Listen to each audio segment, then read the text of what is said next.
Actualidad del Barça. Este video es para hacer una especie de previa al partido de mañana ante el Newcastle por los octavos de final de la Champions, la sobrevalorada Champions League que todo el mundo infla y dice que es el mejor torneo del mundo. Es un torneo más donde hay buenos equipos, pero también hay muchos malos y hay muchos muy malos partidos. mu- Planteamientos muy cobardes y resultados muy injustos, porque se juega con esta presión que los medios y los sonsos aficionados han inculcado a creerse que ya no es ya Champions, entre comillas, ya no es un torneo de campeones, ya no se tiene mucho mérito para llegar. Entonces, bueno, el partido contra el Newcastle es mañana. Hoy fue día de prensa, de conferencia de prensa. Antes quiero recordar que pues el Newcastle pasa por un buen momento después del empate ante el Barça la semana pasada en el partido de ida. El fin de semana fue a jugar contra el Chelsea en Stamford Bridge y ganó con un gol de Gordon. Ahora está noveno en la Premier con 42 puntos y ya se queda a 7 del Liverpool. O sea, ha revivido este equipo con algunos resultados que ha sacado. Eh, Como todo equipo vive momentos y ahora está pasando por un gran momento. En su conferencia de prensa, Hawk habló de cómo debe encarar este partido. Mencionó que deben de ser ellos mismos, aprovechar justo lo que hablamos, su buena forma de juego, y, y respetarse. Sí. Aquí quiero recalcar que el Newcastle en, la, en el partido contra el Chelsea no jugó con el mismo planteamiento que utilizó contra el Barça. Hubo cambios, hubo descansos. Su media cancha, que contra el Barça fueron Tonali, Joelinton y Ramsey, cambió y Joelinton y Tonali no jugaron. Tonali fue por una afectación física que más adelante voy a comentar sobre Tonali. Le dio descanso a Wellington y obviamente Ramsey, como es más joven y aguanta más, también descansó, no jugó de entrada Elanga, que le dio muchos problemas al Barcelona. Anthony Gordon volvió a ser titular. Osula también estuvo en la banca. Barnes volvió a ser titular y Murphy estuvo. Entonces, prácticamente la defensa fue la misma. Eh, lo que aquí quiero destacar es que justo lo de Tonali es aparte, pero el medio campo del Newcastle y sus extremos tuvieron descanso igual que muchos jugadores del Barça, porque va a volver a ser un partido físico en el que buscará un poco tirado más atrás, presionar y hacer cortocircuito en el medio campo del Barcelona.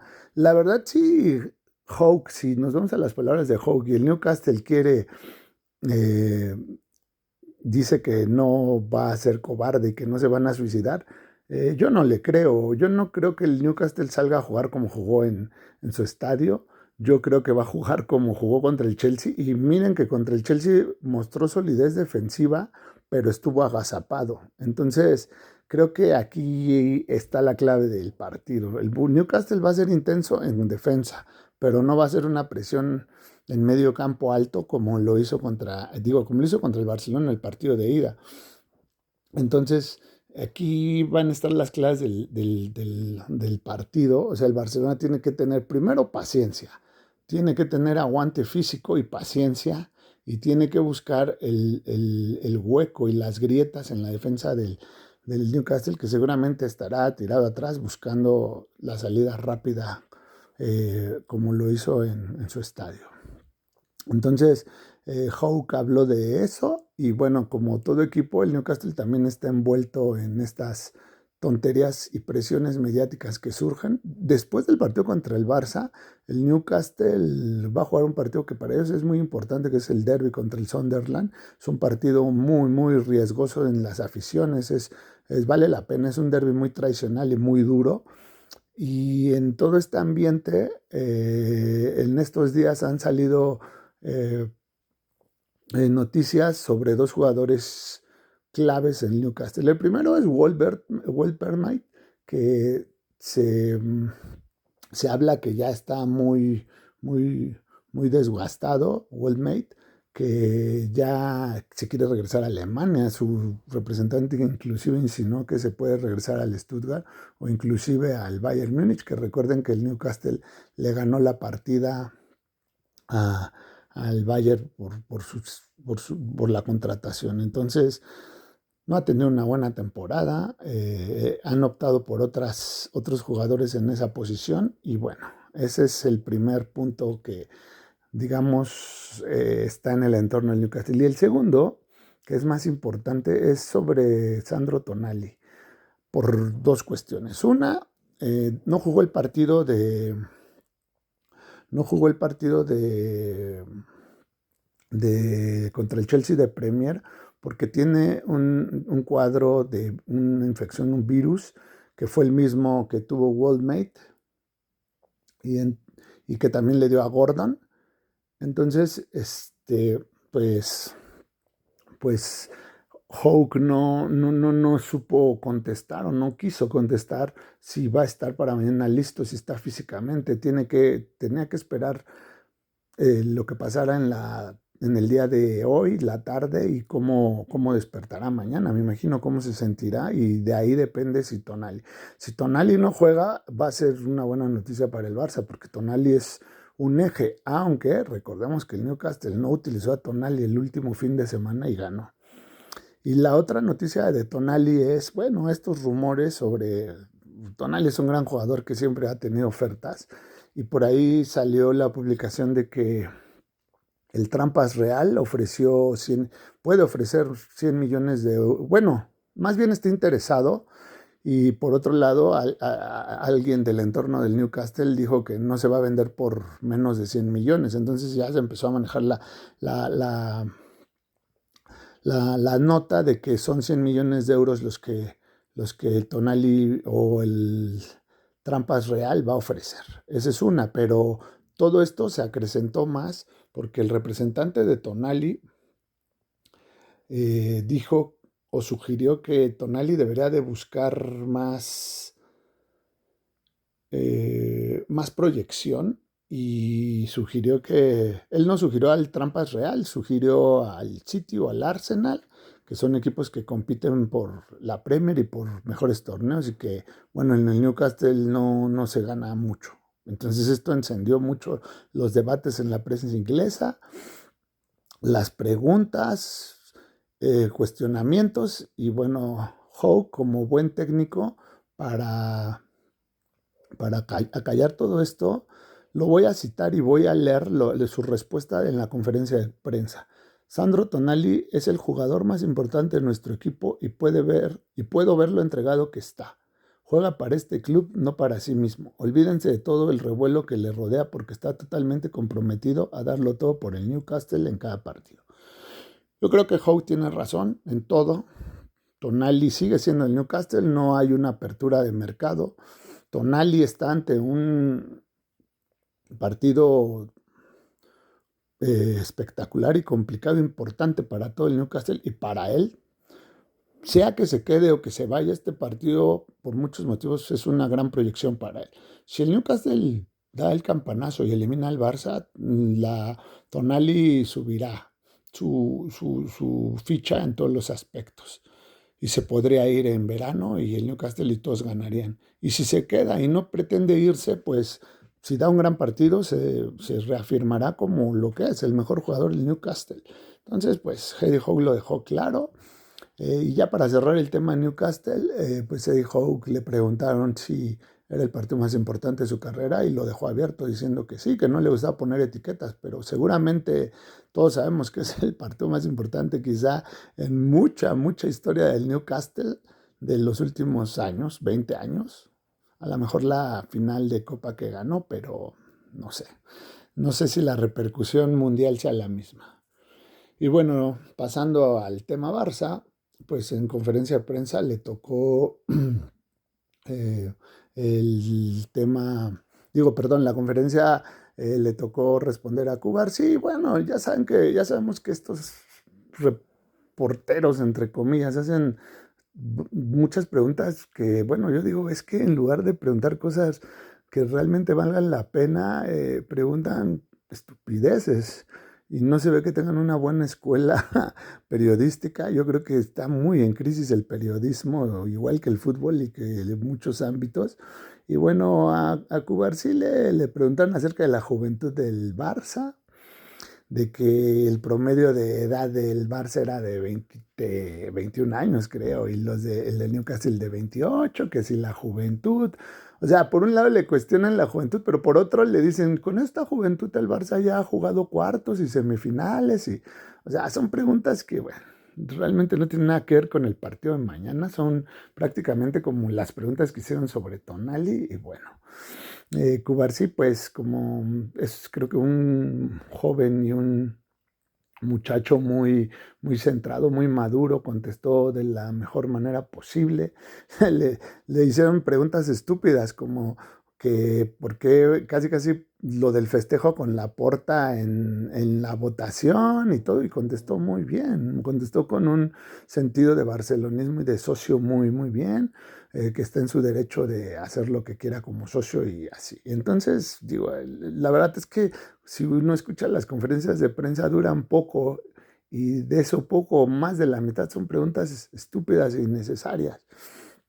Le preguntaron también sobre, creo que fue la pregunta más adecuada, sobre la intensidad del Newcastle. Dijo que sí, que esperan un Newcastle intenso, que fue un partido durísimo en intensidad el de ida y muy físico y que esperan a un Newcastle igual. Yo también lo espero, es su arma. El Newcastle no es tanto un planteamiento futbolístico, su arma es un constante roce y choque y desgaste físico y buscar espacios con pelotazos.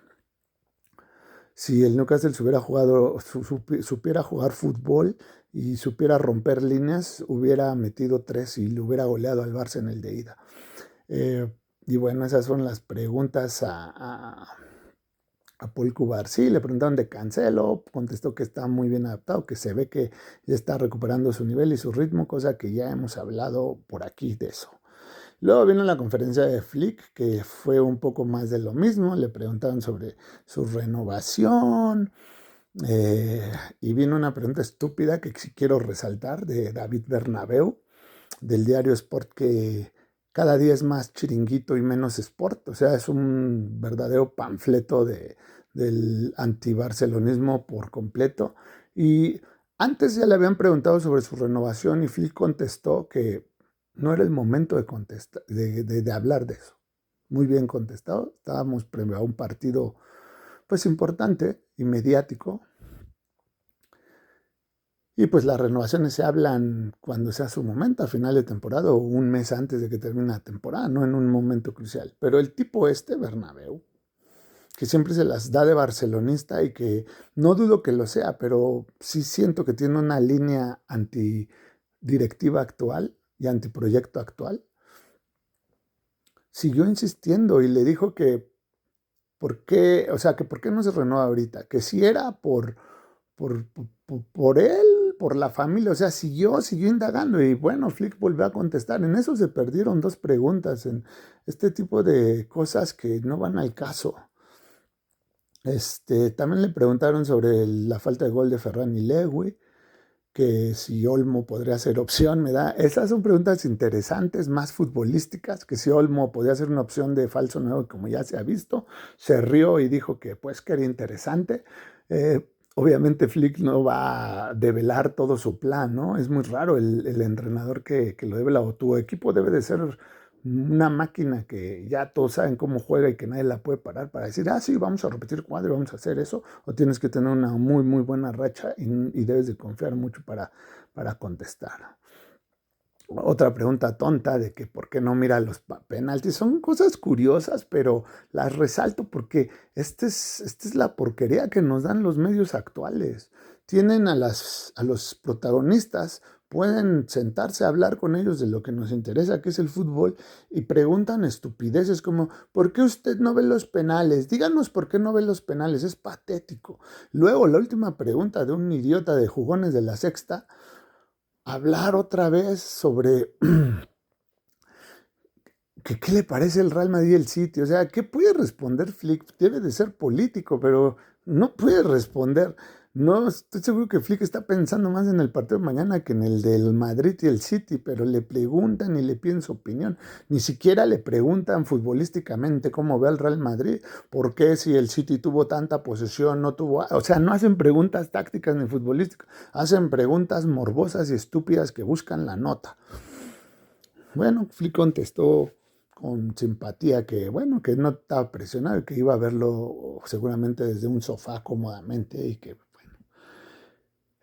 Otra pregunta interesante fue sobre Worldmate, que ha cambiado, que cómo lo ve y todo. Flick lo conoce porque es alemán y porque pues lo conoce de tiempo atrás y habló sobre los diferentes perfiles que maneja en las posiciones tácticas. Eso fue interesante. Y bueno, ya para cerrar, lo último es que hay que recordar las amarillas, las 4 amarillas que tiene el Barça, que son Lamine. Si ve amarilla y el Barça pasa, la ida no la juegan ninguno de estos. Fermín, Casado y Gerard Martín. Entonces de ahí digo, sin menospreciar, pero Casado no es titular, pero Lamine, Fermín y Martín, si sufren amarilla, serían una baja muy dura para el planteamiento de Flick si llega a pasar a los cuartos, que todo parece indicar que será contra el patético de Madrid. Entonces, pues así están las cosas. Ya para cerrar el video, pues creo que el Barça debe de ganar. Confío en que ganen, que pase. La verdad, ya les he dicho, no me ilusiona el torneo, pero con que siga avanzando está bien y con que no siga bajando de juego, porque sé que si lo eliminan va a ser un golpe anímico que va a afectar mucho de cara al cierre de liga. Entonces, lo mejor es que continúe hasta donde llegue. Ojalá las buenas sensaciones que se vieron el domingo contra el Sevilla continúen. Ojalá Rafinha haya recuperado parte de su confianza con esos 3 goles. Ojalá Lamine salga en una noche inspirada y tome buenas decisiones y no como en el partido de ida. Deseo de verdad, aunque no me gustan como jugadores ni Lewandowski ni Ferran, pero deseo que obtengan resultado porque por encima de todo está el club y ojalá vuelvan a recuperar su olfato de goleador y sean goleadores, que Fermín vuelva a ser el Fermín ese revulsivo, eso que demostró contra el Sevilla de que no se canse y corre y toque y haga muchas buenas jugadas, que Olmo vuelva a recuperar el nivel que le conocemos y es una gran oportunidad en un partido de Europa, que a la gente siempre no es lo mismo ganarle 5-2 al Sevilla que ganarle al Newcastle en octavos de final en el sentido mediático. Entonces, pues ojalá el Barça recupere las sensaciones. Confío en que el equipo y que Flick hagan un buen planteamiento de un partido. Creo que Cubarsí y Gerard Martín son sólidos. Cancelo ha recuperado su nivel y la verdad pues ya no me animo a decir que podría jugar por la derecha. No sé si vaya a jugar Eric García o Flick vaya a sacar un invento en el buen sentido como lo ha hecho últimamente. Entonces esperemos, deseemos que el Barça gane, pero sobre todo, como siempre digo, que juegue bien, que juegue fútbol, que juegue alegremente y espectacularmente y nos haga vibrar. Que no seamos unos más de equipos del montón que ganan jugando horrible, con pelotazos, sin divertir, y que sea el Barça que es su identidad y que sea el Barça de siempre. Chao.